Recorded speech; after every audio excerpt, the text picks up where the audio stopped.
Chapter 121. The Weird Ancestor 2. Two diamond-shaped bones and a feather. There was a red glow on each of them, as though they belonged to the same source.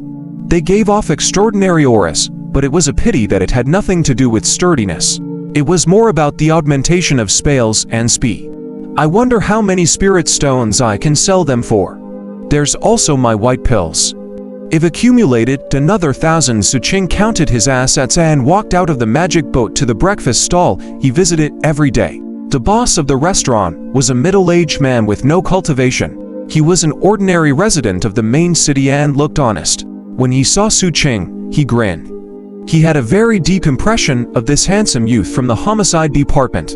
The other party didn't have the viciousness of a Seven Blood Eyes disciple and was very polite. Xu Qing did not even need to order. The boss soon served a few buns and steamed eggs, as well as a plate of side dishes. Xu Qing thanked him and sat there, picking up his chopsticks and eating slowly. Right now, he was already used to using chopsticks. After he finished eating, he placed a spirit cone on the table before getting up and walking to the homicide department. Reporting for duty was very easy in the homicide department. One only needed to touch the bluestone in the courtyard of the Black Division with their identity token. Xu Qing, who was familiar with all of this, finished checking in and used the excuse of being on duty to walk on the streets under the morning sun.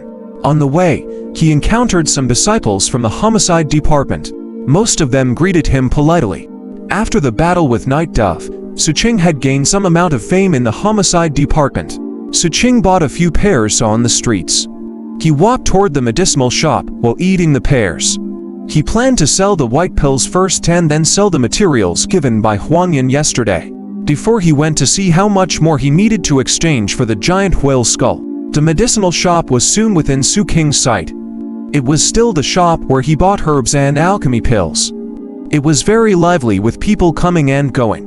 Xu Qing could be considered a regular here. His appearance was immediately noticed by the busy shopkeeper. The shopkeeper's eyes lit up, and he walked out of the counter with a smile. "I haven't seen you in a while. Are you here to buy herbs or to sell pills?" "Selling pills." The shopkeeper's enthusiasm grew even more. As for the medicinal pills that Xu Qing took out, he merely swept his gaze over them and happily handed over 20 spirit stones. "Aren't you going to take a look?" Xu Qing looked at the shopkeeper. "There is no need to check your pills." The shopkeeper smiled and waved his hand. Xu Qing nodded. He was confident that the quality of each of his pills was top-rate. He cupped his fists and walked out of the shop. Seeing that Xu Qing had left, the shopkeeper hurriedly took out a jade slip. After sending a voice transmission to his boss, he called over a staff member and placed Xu Qing's pills in a box, asking the staff member to send them to the second peak immediately. This shop assistant was very quick-witted. He knew that the boss seemed to value these pills very much. After leaving the shop, he quickly ran and took a shortcut to the second peak. Not long later, the box was sent to a cave abode on the second peak and placed in front of a young girl. The young girl looked to be around 16 or 17 years old. She wore a light orange Taoist robe and sat there with no makeup on. She took out a pill from the box and held it before her eyes to observe. Under the sunlight, her skin was as fair as snow, and her eyes were like a pool of clear water. Her jet black hair was tied up in a princess bun, and there was a beaded hairpin with tassels hanging from it. This young girl was none other than the owner of the medicinal shop. She was also the person Xu Qing had met at the entrance of the medicinal shop before. As she observed the pill, she let out a soft cry of surprise.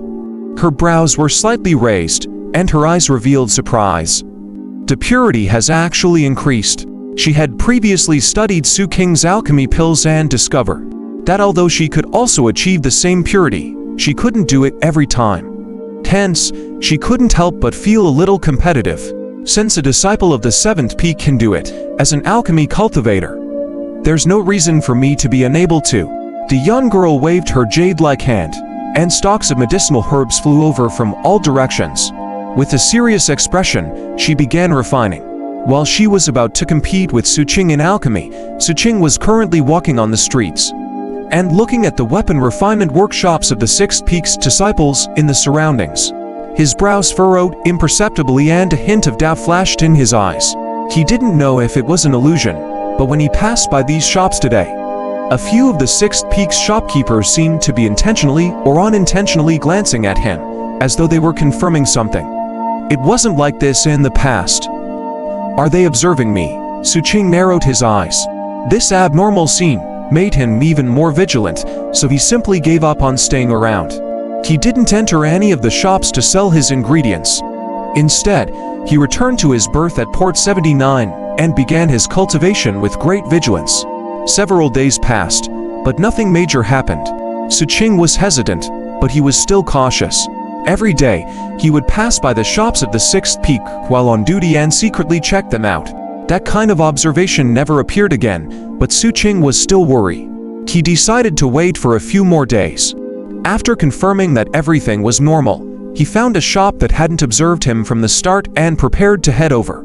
If he wanted to upgrade his magic boat, he would ultimately have to go to the Sixth Peak shops to trade for materials. Almost all of the Sixth Peak shops that were related to magic boats were located in the port area. It was like a monopoly. The Sixth Peak shops in the other areas did not do business of magic boat materials.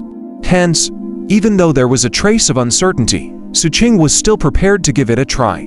Xu Qing warily walked on the streets with quick steps. However, just when he was about to reach the shop he chose, a familiar voice suddenly rang out from behind him.